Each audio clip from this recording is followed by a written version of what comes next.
Francisco Goya is an artist that leads us to the darkest and most disturbing recesses of the Spanish imagination. In 1792, a mysterious, near-fatal illness left Goya completely deaf, and he retreated from the revelry and decadence of the Spanish court and into his own imagination. The result is a much darker style, grotesque, nightmarish, and increasingly pessimistic. In 1808, Napoleon invaded Spain. The French army vastly outnumbered their opponents. The Spanish response was a new kind of guerrilla warfare that relied on ambush and surprise.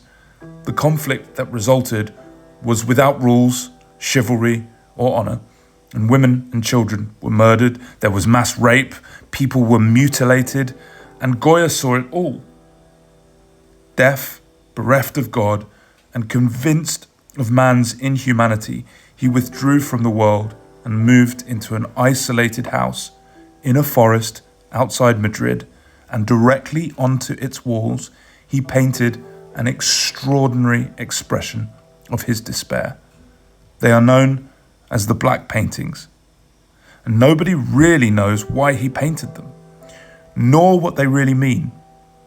And that's part of their significance. This is painting taken to the brink of incoherence. In one picture, Goya paints a dog, suggesting perhaps that that's all life amounts to in the end. That's all we are, a little dog barking into the void. He never tried to exhibit them or even preserve them. You get the feeling that he painted them for himself and himself alone. In another picture, we see two men up to their knees in some kind of primordial slime, smashing the hell out of each other with wooden truncheons. You get the sense that this is going to go on forever, and that's all life is, men just killing each other, painted in a clumsy slapdash style, so that the faces look twisted like clumps of clay formed by a child almost. My favourite painting in this series is possibly the darkest of them all. It's Saturn devouring his son, taking a bite out of his bloody corpse in an orgy of energy. And the most extraordinary thing of all is that he had this picture on the wall of his dining room. This is what he looked at when he was eating his dinner.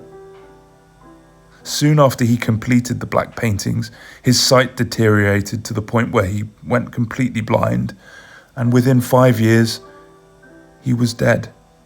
However, Goya lit the fuse of modern art. What an incredible piece of work the Black Paintings are.